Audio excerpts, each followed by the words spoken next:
Welcome to the Real Film Nerds Podcast. Well, everyone, this is our very last podcast for the month of June. Real Film Nerds episode number 379. This week we talk about Sons of Anarchy in the theater, a.k.a. the Bikeriders. My name is Matt, one of your hosts, soon to be unemployed and living on the street. With me, as always, the multi-billionaire, the one we can't talk about. He's in his yacht in the middle of the Caribbean right now, Mysterious Mike Talent. Oh, hey, everybody. Yeah, Matt, sometimes working out of the Caribbean's hard, but these four Starlink satellites that I have, these four antennas really make it so I don't have any dropouts or anything. Now, Mike still has a way to go up. If you notice, I just said yacht. I didn't say super yacht. So he still can go up. He's not like Bill Gates, Elon Musk, like Jeff Bezos rich. He's more, like, Rob Schneider rich. Oh, okay. Rob Schneider rich. I'm sure he would appreciate that. You got a yacht, but not a super yacht. You know what I mean? Yeah. Hey, dude, Rob Schneider's an Arizona resident. Is he really? Yep, and he lives in Phoenix, I think. Phoenix, probably Paradise Valley or somewhere, but he says Phoenix. And he has a stake in one of the hottest chicken fast food restaurants in Arizona called Raising Cane's. Mike, you know Raising Cane's, right? Oh, yeah. Yeah, I do. Yeah, because the one guy ran for president. I don't know if he was the creator or whatever, but then he suddenly passed away, so... Yeah, Rob Schneider has a big investment in Raising Cane's, and they actually sponsored or supported one of his films that he made in Phoenix not too long ago. Oh, cool. Very cool. So, yeah, we're getting a Raising Cane's here in Prescott Valley, right next to the Chick-fil-A and across the street from the Popeyes. Not joking. Yeah, that's funny. I guess you got to have like the chicken trifecta. How many other ways can you sell chicken tenders? I guess they can figure it out. Well, you bring in KFC also.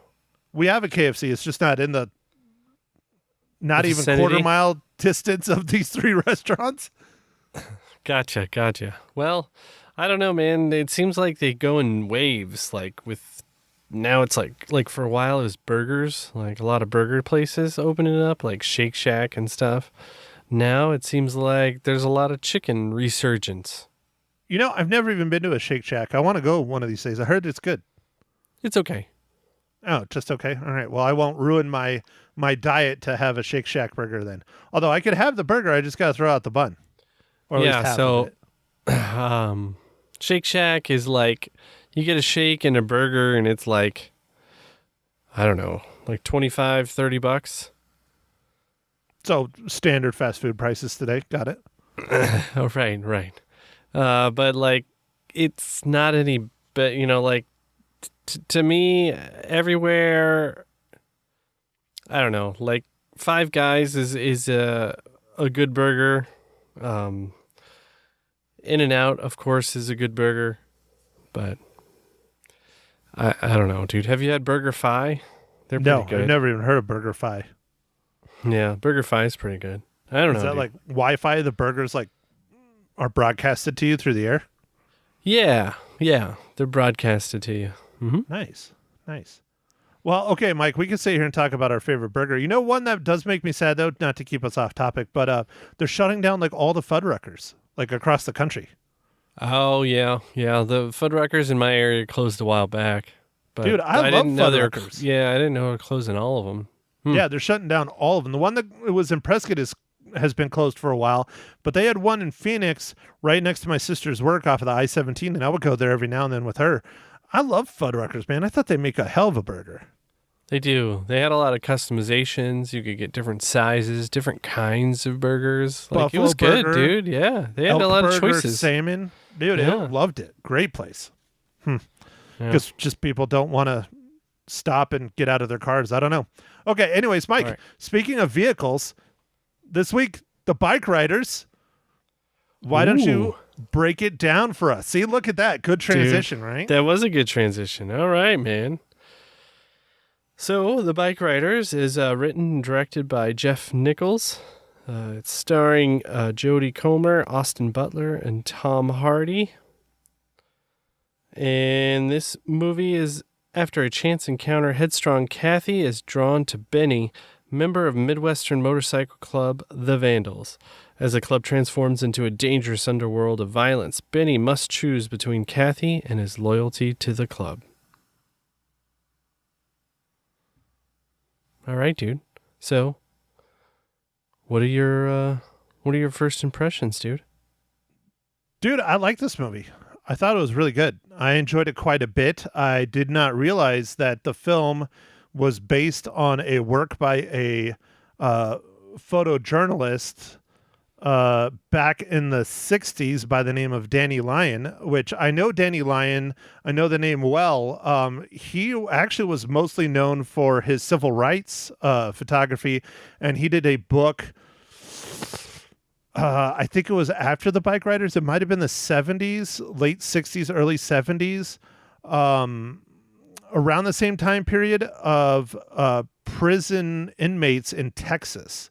And it's one of the most harrowing looks at inmate life ever taken with a camera. Because I don't want to talk too much because I can go on and on and on about this guy, but he helped pioneer what people referred to back then as new journalism. And you saw it in this film. Danny Lyon, they call it, the easiest way to describe it today is calling it like being an embedded journalist. He was there living, breathing, eating everything with his subjects. So much like in The Bike Rider, he was a biker with them for many years. He still considers himself a biker. He did the same thing on his inmate book, the civil rights book, not so much. He just was there when the civil rights movement and everything was going on. But yeah, he helped pioneer what they call new journalism, which today we now refer to as being embedded, basically. Wow, it was I don't even know how he had that idea, and it's actually surprising that the groups allowed him to do that. I don't know about the prison thing, but like the bike riders. The Bikeriders, Yeah. It's real easy. He was a member of the club. They don't talk about that in the film because the film is loosely based on his book, but he was a member of the club. He is a biker. He was part of them, and he just ran around with his camera. Oh, okay. So So his he was camera, a one- and he interviewed him though, right? To like He did. help do He stories did for and the stuff. book. Yeah. But the book is mostly photographs. I don't know, Mike, if you've seen many photojournalism books. It's No. 99% photographs with little paragraphs here and there describing and talking about the experience. There's not much writing in it at all. Oh, okay. So it's like my kind of book. Just you look at the pictures. Yeah, dude, it's my kind of book too. But yeah, no, very interesting, how he did all that and was portrayed in. I do not believe that the film is accurate to the book at all, but a lot of it is inspired by the book. Like even specific scenes and things are inspired by some of the imagery in there. Like the gang in the book is actually not gang. They're not a gang. They are a club. That's one thing we need to discuss about this film. But the club in the book is the Outlaws. It is not the Vandals. The Vandals is made up for the film. Ah, okay. But the Outlaws is a real club. Is or was, yes. I'm not sure if they're still a club or not. Yeah. But yeah, they were back in the Midwest in the 60s and 70s. Yeah. Okay. Yeah. No, it was a good movie, man. It was fascinating. Look at kind of the day in and out of just really our couple main characters with some side characters that were interesting, but mostly just those kind of three characters. It's a lot more than that to me, but yeah, that was the focus was on the three. It's more about the story of how these biker clubs started in the 50s and 60s and morphed into something very, very different. I don't want to spoil it too much because we're not to that section yet. So, Mike, you know what I'm going to say? I'm going to say why don't we do another giveaway this week? That's like 4 in a row. Oh, yeah, dude. This is 4 in the row. All right, dude. Let's do it. It's a month of movie giveaways here on the Real Film Nerds podcast, thanks to, our wonderful sponsors. So this week's giveaway is by Republic Pictures, which is their parent company, I believe, is Paramount. So another one from Paramount. This week we're giving away digital copies of a brand new film. It just came out on Tuesday. It's called Hard Home, and it's starring Simone Kessel. Okay. So what do you think we should have our fans do for this giveaway, dude? Well, Mike, the trailer in the film, it looks like this basically smart booby-trapped like torture home on steroids. And this is probably a movie up your alley, Mike. It's a revenge film. Yeah. So what I think is if you could afford any kind of smart home booby trap kind of thing for your home, what would it be? I know what mine would be. I don't know what mine would be, dude. What? Well, you don't have to give it away, man. Oh, no, I will give it away because no one's stealing it. All right. I am going to have a moat filled with sharks that have laser beams on their heads. Perfect booby trap, dude. Mm-hmm. The laser beams really get him every time, too. Like, the shark just has to look at him. Dude, mostly what it is the great whites, I think, would enjoy their meal more if it was at least a little cooked. Maybe a little medium rare. Gotcha. Well, maybe they don't like them to squirm as much, and the lasers really help with that. Yeah, that's fine. Perfect. So, Mike, you don't have nothing. You would just have a tank of, great whites. I know you. No, yeah, but that would just be just for the, an aquarium, dude. Like, just hang out with them and stuff. No, I don't know, something silly, dude. A sentry gun with a motion detector. Like the Gatling gun off the A10. Like when we played, what was it? Team Fortress Quake. Good old days, buddy. Those are the good old days. Back when we both had time to play video games. Although now I have a lot of time, so I might start playing video games again. But yeah, no, dude, I could see that having one of those, but it's like the minigun from the A10 where it spools up really fast and it's like, 2,000 rounds a minute or something? Yeah, that might be a little pricey when it has a little misfire, but it's okay. Especially being a 50 cal. I mean, 50 cals are what, like $10 a bullet or something? Oh. Yeah, I know. And then you add the depleted uranium, man. Ugh. Well, you don't need depleted uranium to take someone's leg off or chest. You don't. You don't.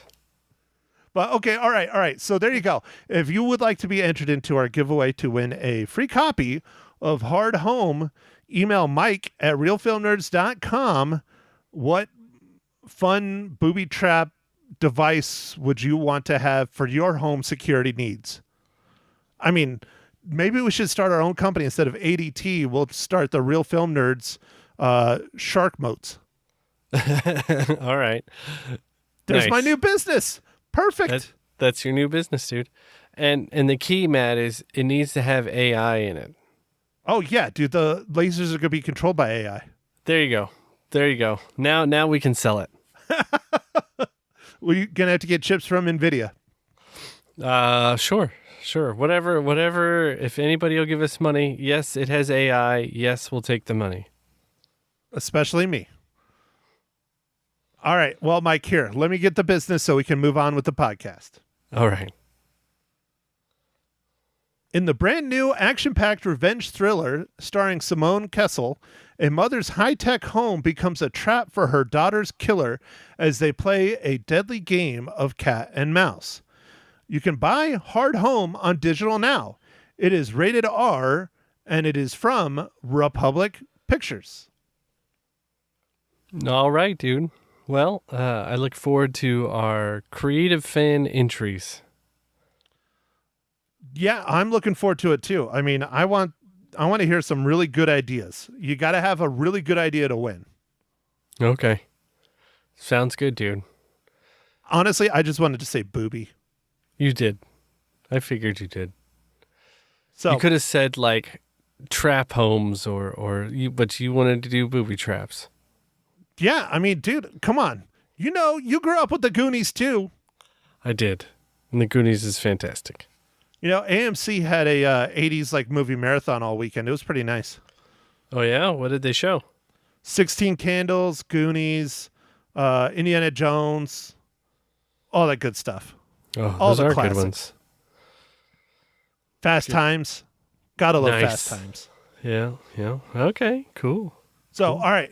Well, Mike, I know we can sit here and keep talking about Bikeriders without spoiling it, but I would like to spoil it. Yeah, so go ahead. I'm drinking a beer. Okay, yes. What are you drinking, Matt?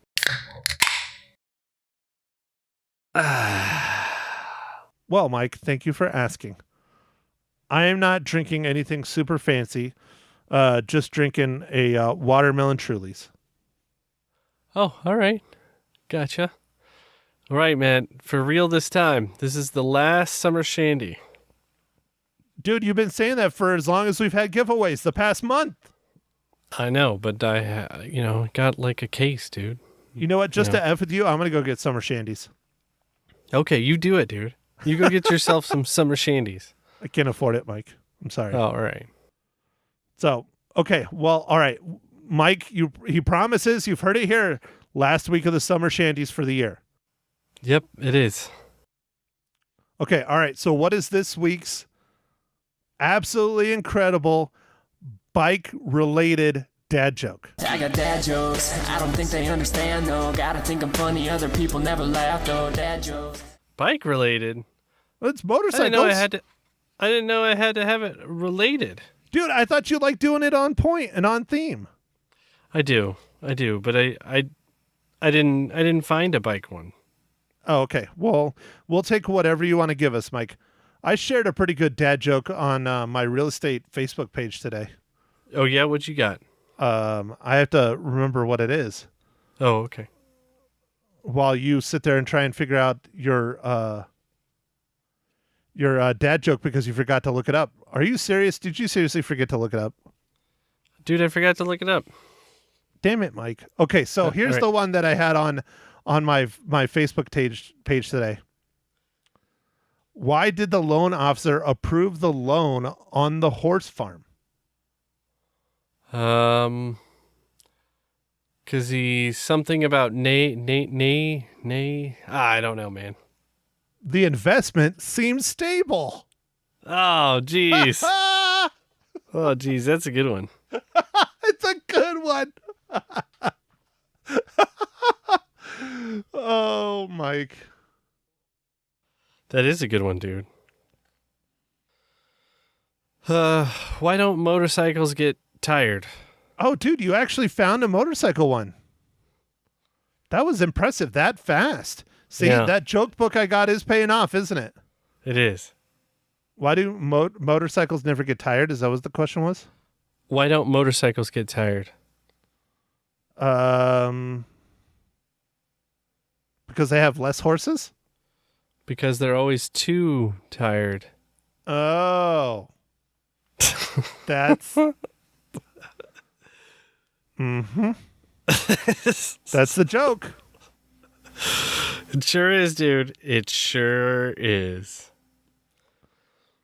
Wow, this is turned into a shit show of a podcast pretty quick, huh, Mike? Yeah, it has. It's all right. Yeah. Okay, so we got one more, and I know you did this because you were sitting there scrambling trying to do it before we're recording. Mike, how does the incredible film The Bikeriders relate to the Marvel Cinematic Universe?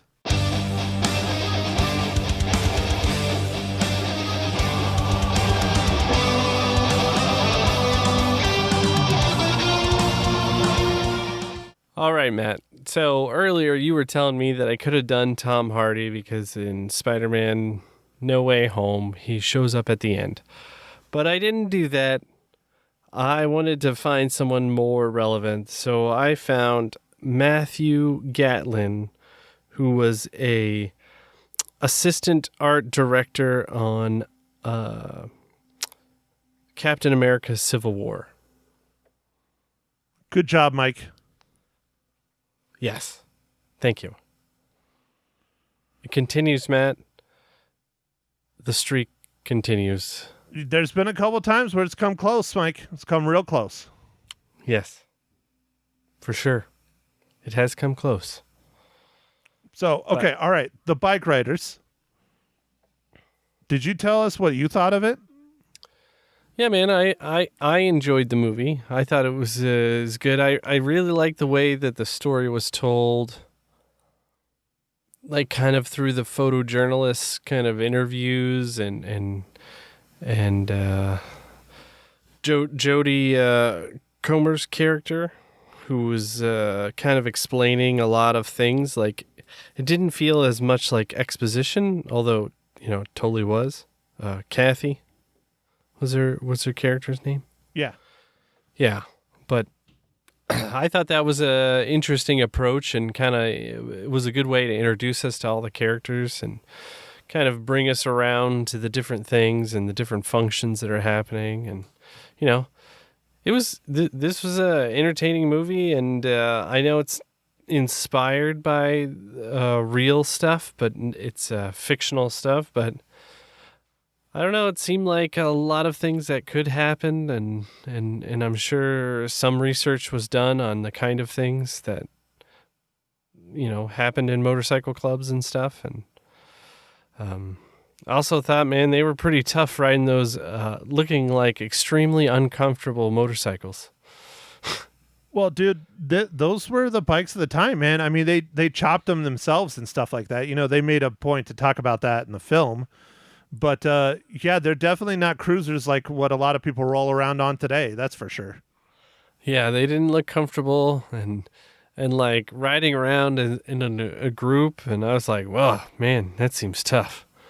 So, Mike, did Megs go and watch this movie?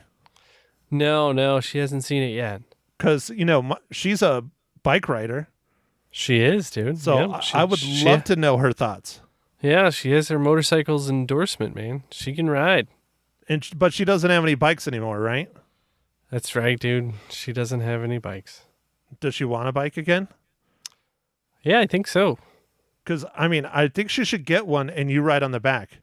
Remember, I sent her that shirt for her birthday, didn't I? Yeah, if you can read this, the bitch fell off. Yeah. Yep. I'm a terrible person. I'm sorry, Mike. So yeah, I could ride bitch. I think you should. Although it'd be kind of weird on a crotch rocket. Because isn't that what she likes to ride, is the fast foreign bikes?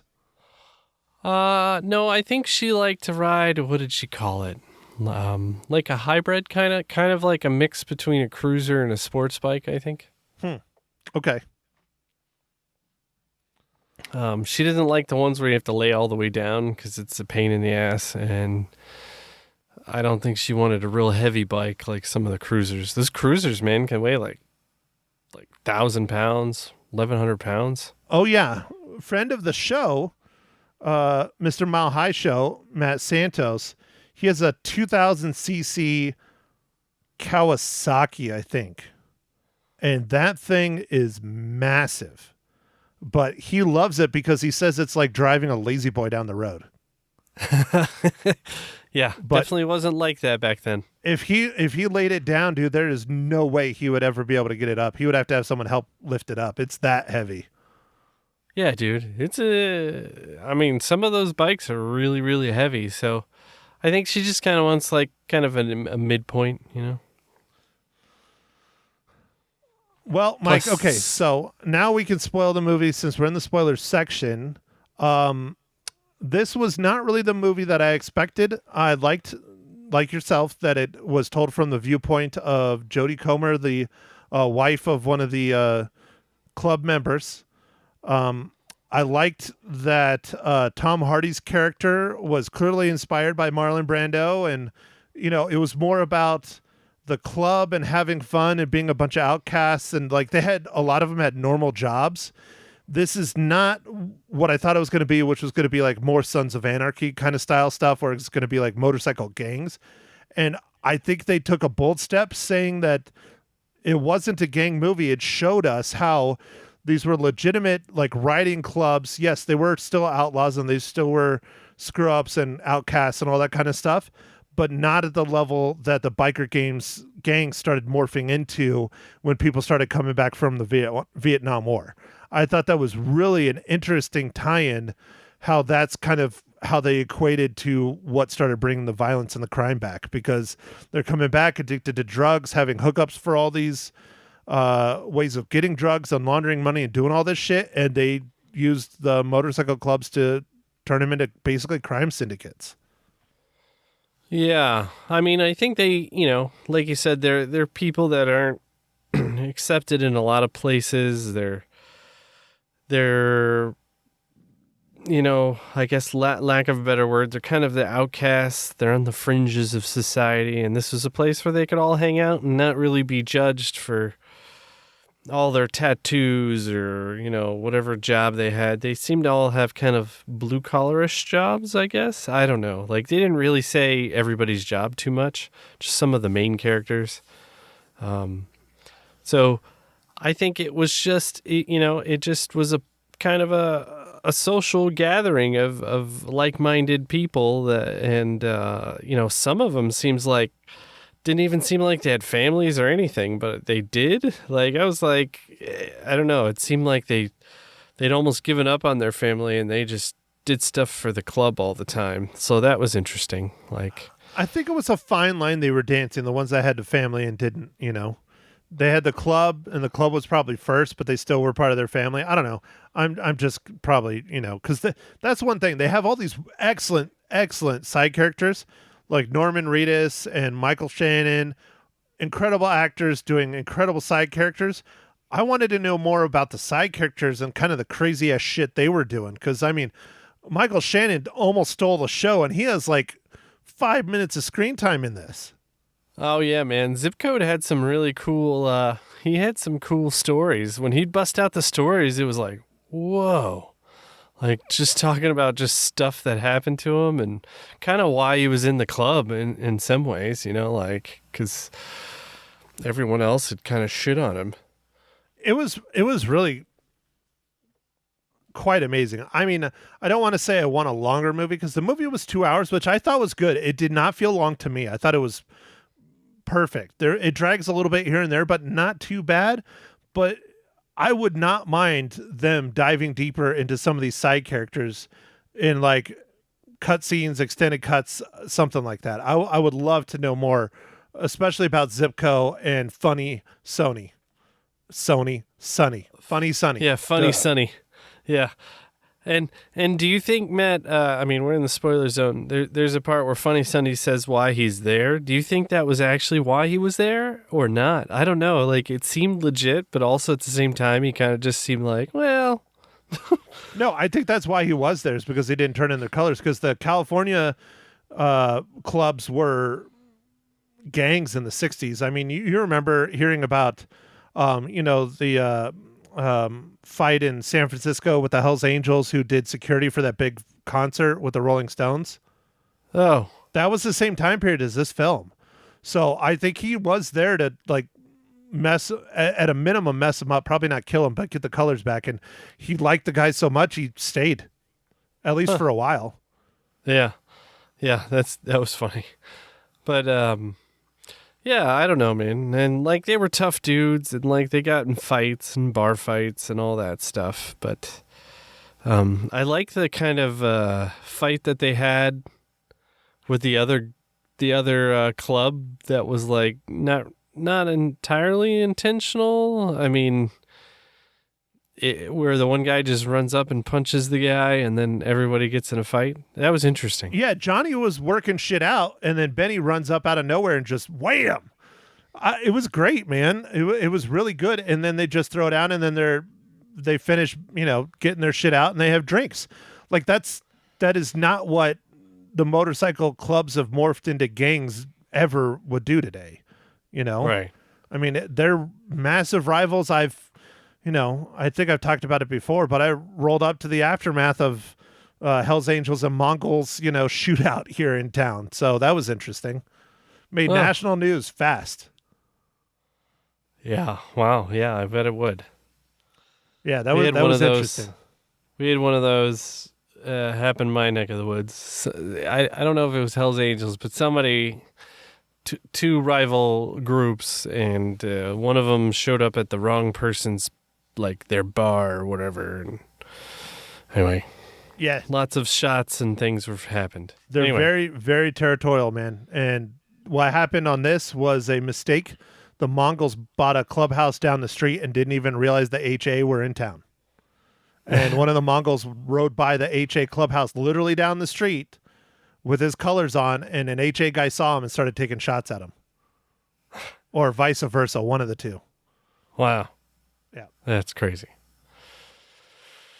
Well, Good times, man. Good times. Good times. But yeah, it's just this is not the to sum it all up. This was not what I expected, and I really liked it. I thought it was a very good film. The acting is fucking phenomenal. Tom Hardy, Michael Shannon, Jodie Comer, Austin Butler, Damon Harriman, Norman Reedus, everybody just very, very good. But Jodie Comer steals the show for sure. She really does. It's kind of her movie. Yeah, no, she did steal the show. I thought everything revolved around her and her story. I mean, she was telling the story, so that makes sense. But it was good, man. I wasn't sure what we were in for either, man. I thought we might be in for another kind of Sons of Anarchy type thing, and not entirely. You know, there's aspects of certain things, but no, it wasn't that for sure. So, do you think this film is going to do okay? Because they didn't promote it really hardly at all, and my theater was practically empty when I went and saw it. I think it's gonna go okay. I don't think it's gonna do great. I think it's gonna do better in the rental market, because I think it's getting overshadowed by Matt. I don't know how big your theater is. The theater I went to has 22 screens, so it has a lot. And Inside Out 2 was playing 48 times a day. That's a lot of playing of that film. But hey, dude, Yeah. if it's making money, it's making money. I think it was playing every 10 minutes. I believe the Harkins here is 14 or 18. I don't remember. Yeah. I was just blown away by the showtimes, because when I started to look for this movie, it has like 5 or 6 showtimes. And I was like, okay, a little bit tighter to get to, but all right. Because usually it's in a couple theaters, right? The first week it's out. No, like basically the theater that I go to, Matt, all they had was Inside Out and Bad Boys. And then they showed all their other movies that they were showing. They had like 1 showtime. It was nuts, dude. I was like, well, I guess they picked the winner. Well, yeah, if people are spending money, of course that's what they're going to do, man. So, yeah, that was pretty crazy, man. Like, I had to scroll like a lot to get past all of the Inside Out showtimes. I don't know, dude. I just feel bad. I mean, I'm glad people are going back to the theaters, but I mean, this film, seriously, I don't, it's not the best film of the year, but I really, really, really liked it. I really think people should give this movie a chance. Everyone I know that does a little bit of writing, I've been like, no, you need to go see it. You'll really, really enjoy it. Yeah, no, it's a very good movie, dude, for sure. All right, Mike. So how many reels do you give the Bikeriders? All right, Matt. I'm going to give it 4 reels out of 5. It was a good movie. Dude, I give it the exact same. No, all right. 4 out of 5. I think it's absolutely wonderful. I think it's very good. The only thing that I think is kind of lacking, just because they didn't get creative with it, is the cinematography. It's not bad by any stretch. I think it was really good, but I think they could have gotten a little bit more creative with the cinematography here and there. Oh, yeah. Yeah, they didn't really, it didn't seem like it was very serviceable. It was fine. It was just nothing extra. No, it was very straightforward, which is fine. Maybe they were trying to do that because of the inspirational, book. Yeah. costumes were good. The sets were good. Nothing like extremely over the top except for the acting. I think the acting, the story's good, but again, not over the top. Like, it was very predictable what happened to Johnny. I didn't see the gun coming, though. I thought he was going to die in a knife fight. I didn't see the gun coming, though. That's the only thing that kind of caught me, but I knew he was done, especially the way they shot it and stuff. Not to super spoil it, but it was very predictable. So that's what I'm saying. Again, Mike used the word serviceable. The story was very serviceable. The only thing that I think was superior was the acting. That's why I gave it a 4. Yeah, no, acting was great, man. Very, very good. Acting was great. Yeah. So speaking of that, Mike, what are we talking about next week? Probably after Wednesday. I don't know what day we'll do the pod, but we'll get it done. Yeah, we'll figure it out. I'm gonna have a tough time trying to get to the theater this coming weekend. But yeah, we're gonna watch the new Kevin Costner movie. Are you excited for it, Matt? Hell yeah, dude! It's gonna be long as shit, but I'm excited for it. It looks really good. The trailers look fantastic. It's Horizon, an American Saga, Chapter 1. This movie, I remember seeing the trailers a few months back when they first dropped it, and it was just Horizon, an American Saga. Clearly, they were like, Kevin, this shit is too long. We need to cut it up. Yeah, so I guess there's going to be 2, because this is Chapter 1. Yeah. Yep. July and August, I believe, are the release dates. No, June. Sorry, we're still in June. June and August, I believe, is the release dates. Oh, they're going to release them both in a kind of back to back. That's interesting. Yeah, they're going to release Chapter 2, I think, in August or September. Yeah, I'll have to look it up, but all right. Well, cool. Well, yeah. No, I'm looking forward to it. He's kind of got some hits with the Yellowstone, Matt. And remember when we watched Wyatt Earp way back? Oh, yeah, dude. Dances with Wolves? Dances with Wolves was amazing. I think Tombstone is better than Wyatt Earp, though. Wyatt Earp was kind of, I mean, it's good, but it's no Tombstone. Good. It was a little bit long. Yeah. But no, the reason why Yellowstone Season 5, the second half, has taken like 3 years to come out is because of this movie. All right. And Costner's divorce. Ah. But yeah, I'm excited for it. I like a good modern day Western. There's been a handful that we've talked about on the pod, some better than others. One of our first, I think it was episode 2 with Seth. We did a review of the, I don't remember the name of the film. Hostels? Huh? Hostels? Yes. Hostels. Yeah.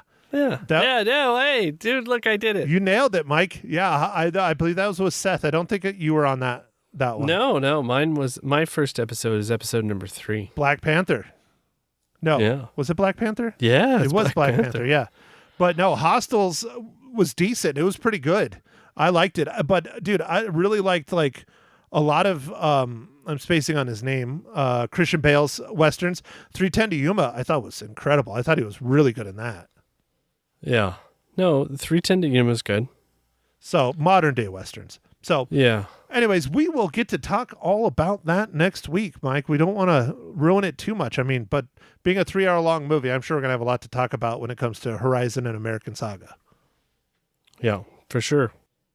With that, we'll let everyone go. So thanks for listening, everybody. Make sure to enter the contest. Tell us your favorite smart home booby trap that you would do if money was no object. And email Mike at realfilmnerds.com. And make sure to follow us on the socials, Facebook, Instagram, X, or Twitter. Yeah. Thanks for listening, everybody. Catch you on the next pod. Thank you for listening to The Real Film Nerds. Now don't forget to follow us on Facebook, Twitter, and Instagram at Real Film Nerds. Now go out and catch a movie.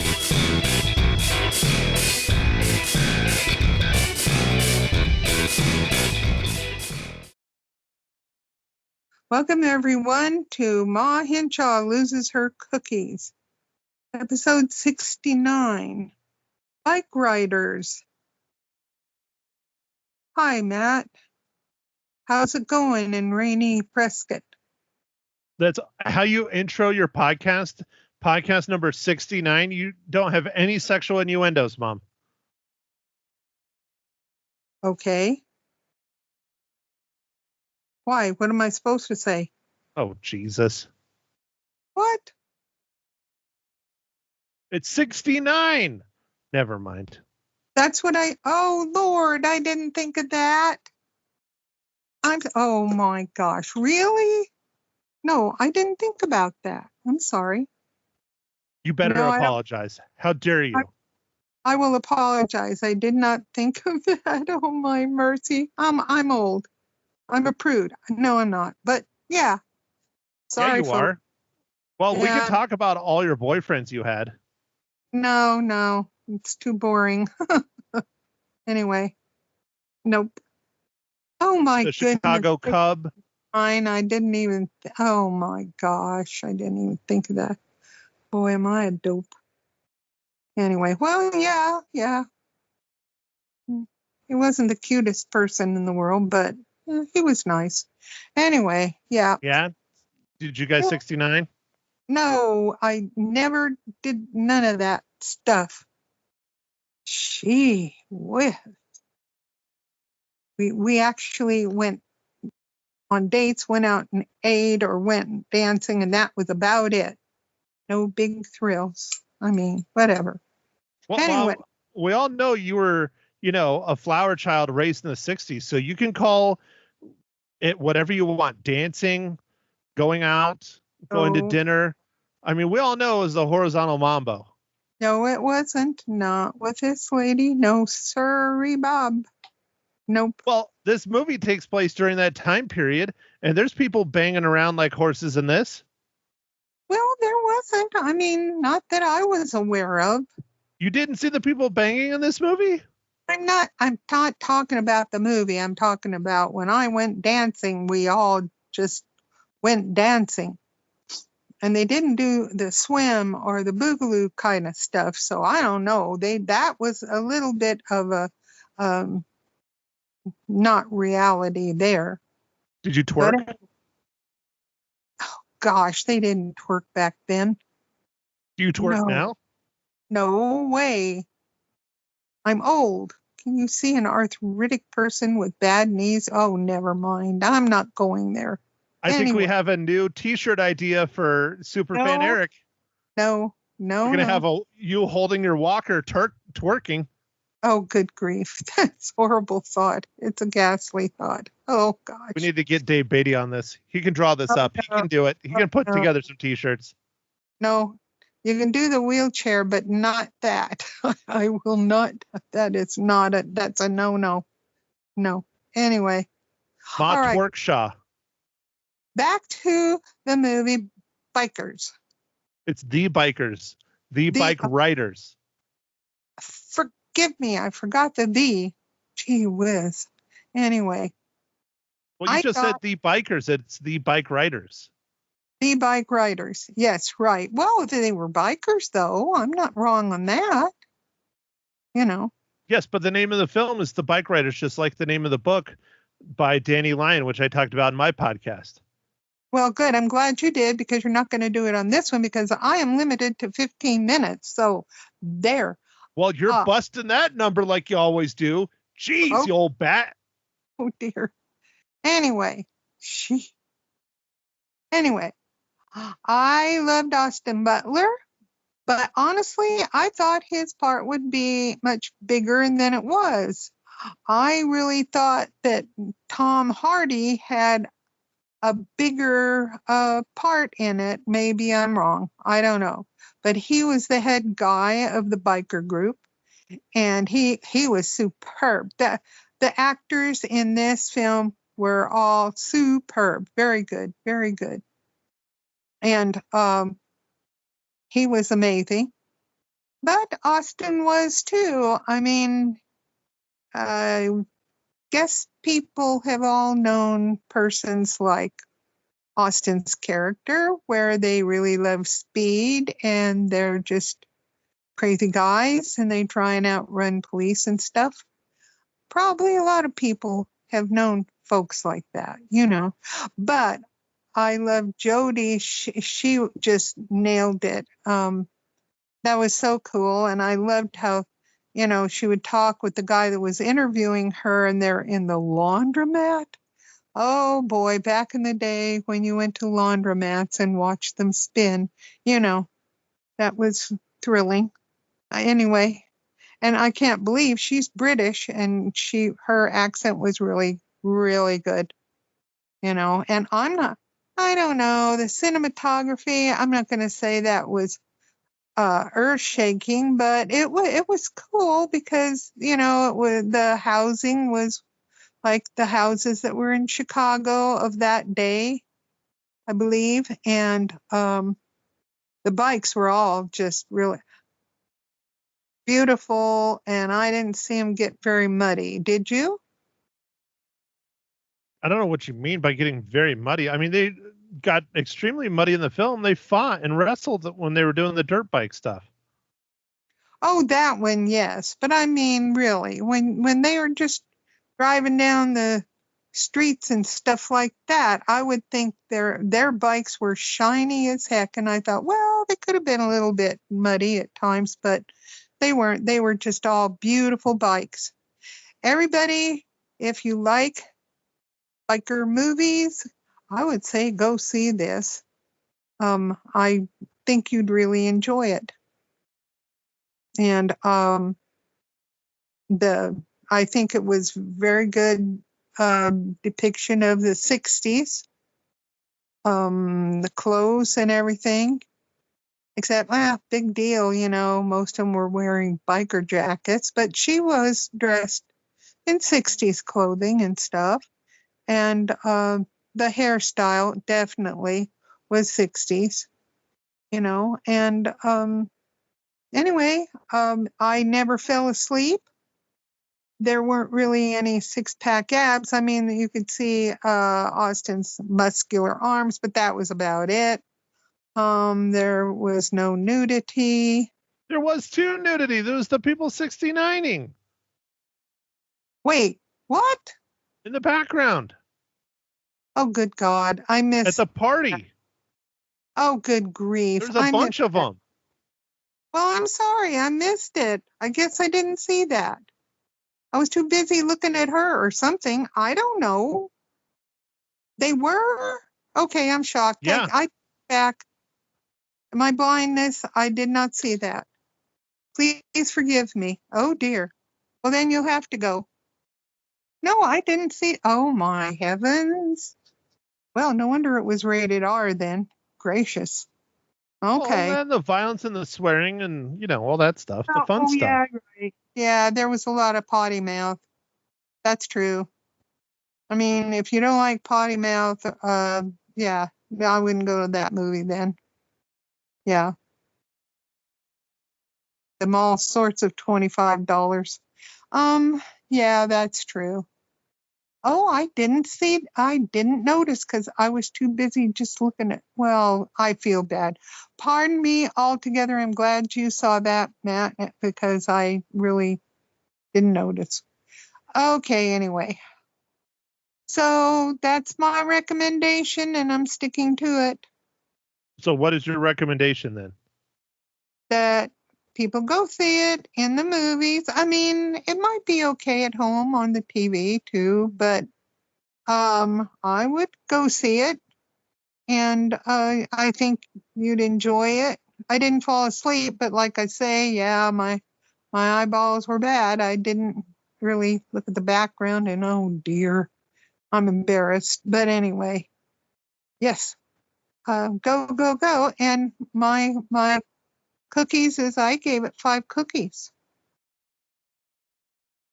So that's my view. Okay. So then what about next week's film? Oh boy, Horizon, finally, oh boy, oh goody. Horizon and American Saga Part 1. Oh, cheekers. That's you gotta a really remember the whole thing. Okay, an American Saga Part 1. Well, I have to go write that down, I'm sure.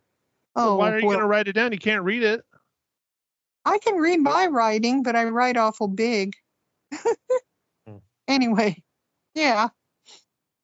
Oh, I'm looking forward to it because they had Kevin Costner on TCM, and he was talking a little bit about some of the ideas that he got from other movies.